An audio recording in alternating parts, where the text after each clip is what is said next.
So let's say I try to play a regular E minor chord, which would normally be like this. Just doesn't sound quite right. And the reason being is that I'm playing E, and then I'm playing B. But this next note down here, which is usually the octave of E, isn't that note anymore because there's no fret to lock that in place. Instead, I'm playing more of, I guess you'd say, almost F flat or E sharp, which is something that you commonly don't find in Western music. So really what you have to do is you have to alter your hand positions to accommodate the fact that you can't play intervals the same way that you can on a regular guitar. So for instance, to play E minor, you have to bar one finger to do it. And sometimes I can get it, sometimes I can't. But there are definitely other types of chords that you can usually play, like bar chords are generally fine.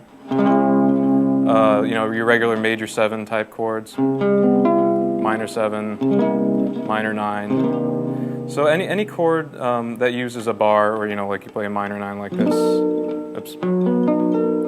Or you can play major 7s like this. So you have to really alter and shift your positions around to get your fingers to find chords that can theoretically work without going out of tune. And of course intonation is always an issue with fretless guitars, or actually with any fretless instrument for that matter.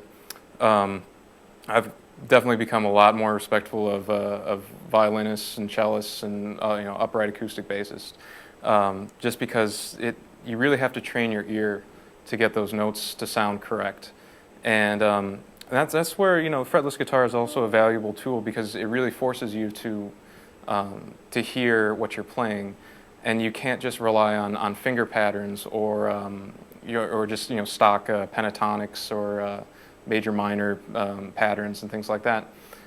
Just because those positions are still there in a way, but they're not anymore because they're not in the same places where you usually think that they should be. That's kind of something that you have to adjust to.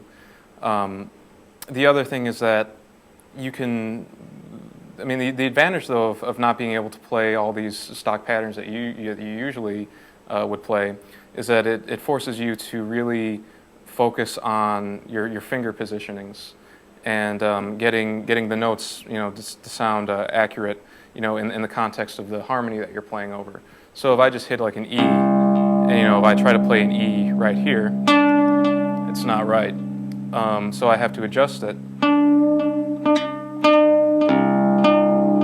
so it's in tune with the instrument. And in this case, what I found is that it has the fret markers on these, but I usually try to play over where the fret line would be, because on a normal guitar, the best sort of intonation that you can get is by keeping your fingers close to the fret wire as possible in order to get the correct pitch.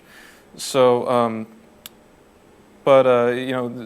intonation is always a problem, but also not having the frets there gives you really a lot of advantages too that may seem intimidating at first, but once you start playing around with it, you realize how great a musical tool it could be.